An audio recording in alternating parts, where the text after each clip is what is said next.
रोजी रात्री दौंड पोलीस स्टेशनच्या हद्दीमध्ये दोन गाव कोरवडी आणि आलेगाव या दोघा गावामध्ये एक सशस्त्र दरोडेखोर टोळीने 4 ठिकाणी दरोडे टाकले, ज्यामध्ये काही नागरिकाला मारहाण सुद्धा करण्यात आली.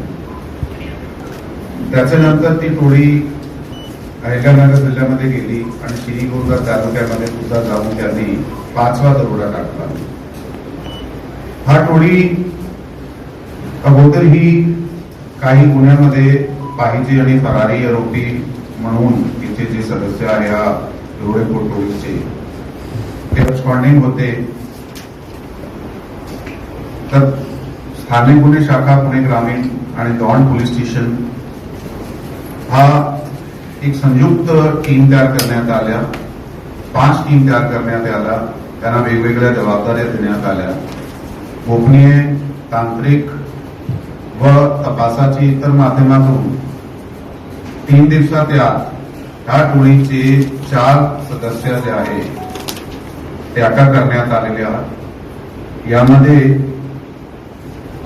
गणेश मंगेश काळे राहणार कर्जत अहिल्यानगर हा 22 वर्षाचा आहे. विशाल आंबड्या काळे 21 वर्ष आष्टी बीडचा राहणार आहे. त्याच्याबरोबर किशोर रावण भोसले हा 19 वर्षाचा असून कर्जत अहिल्यानगर जिल्ह्याचा आहे. आणि त्याच्या बरोबर जे 4था सदस्य आहे तो एक विधी संघर्ष बालक त्यांच्या बरोबर सुद्धा होता. या गुन्ह्याचा अधिक तपास करून या गुन्ह्यात सध्यापर्यंत एकूण 17 तोळे सोना, 350 ग्राम चांदी, मोबाईल फोन आणि एक मोटरसायकल जे गेलेला माल होता गुन्ह्यात ते जप्त करण्यात आलेला आहे. ही जे दरोडेखोर टोळी आहे ह्याचे प्रत्येक सदस्यावर या अगोदरही खूप गंभीर प्रकारचे गुन्हे, दरोड्याचे, जबरी चोरीचे गुन्हे दाखल होते आणि याचे अधिक तपासामध्ये अजून काही गुन्हे उघडकीस आणले. 20 गंभीर गुन्हे उघडकीस आणले गेले आहे या टोळीकडून. यामध्ये पुणे ग्रामीण जिल्ह्याचे 12 गुन्हे आणि अहिल्यानगर जिल्ह्याचे 3 गुन्हे उघडकीस आणले.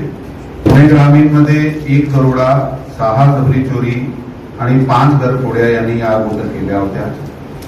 आणि अहिल्यानगर जिल्ह्यामध्ये 3 दरोडे, 3 जबरी चोरी आणि 2 घरफोड्या यांनी या अगोदर केल्या. तो एकूण 20 गुन्हे हा